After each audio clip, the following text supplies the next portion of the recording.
Hi అండి. మేము ఉండే దగ్గర సండే రోజు మార్కెట్కి వెళ్ళి పచ్చిమిర్చి, ఉల్లిగడ్డ, క్యారెట్, ఆలుగడ్డ, క్యాబేజీ, టమాటా, కొత్తిమీర కొంచెం, పుదీనా కొంచెం, కరివేపాకు అండి ఒలిచి పెట్టుకున్నాను.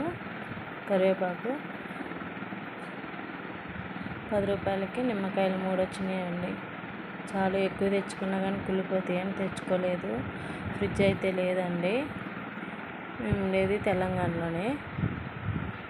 అయితే ఆంధ్రాలో ఉంది, మా అత్తమ్మ వాళ్ళు ఉంటారు కదా, ఇంటి దగ్గర ఉంది ఫ్రిడ్జ్. అందుకనేసి ఇక్కడ ఎందుకు వేస్ట్గా అనేసి తీసుకొచ్చుకోలేదు. ఇల్లు మారేటప్పుడు అది కష్టంగా ఉండిద్దని తెచ్చుకోలేదు. అందుకనేసి జాలి బుట్ట ఒకటి తీసుకొని అందులోనే వేసుకుంటానండి. ఇప్పుడు కొన్ని తెచ్చుకుంటాను, ఎక్కువైతే తెచ్చుకోను. జాలి బుట్టలో వేసుకుంటే ఏంటంటే గాలాడుతూ కుళ్ళిపోకుండా బాగుంటాయి. టమాటాలు అండి ఒక దాంట్లో వేసుకుంటున్నాను.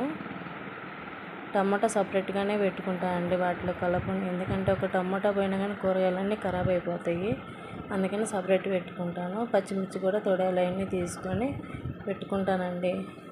పచ్చిమిర్చి తొడాలు తొందరగా కుళ్ళిపోతాయండి. అందుకనేసి తొడాలు తీసి పెట్టుకుంటే బాగా నీట్గా ఉంటాయి.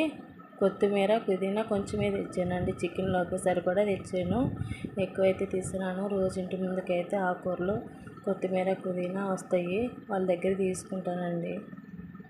పచ్చిమిర్చి, టమాటా అవన్నీ ఒక దాంట్లో పెట్టుకున్నానండి. చిక్కుడుకాయ కూడా ఒలిచి పెట్టుకున్నాను. ఫ్రిడ్జ్ లేని వాళ్ళు ఇలాగే సర్దుకుంటారండి. బాయ్ అండి.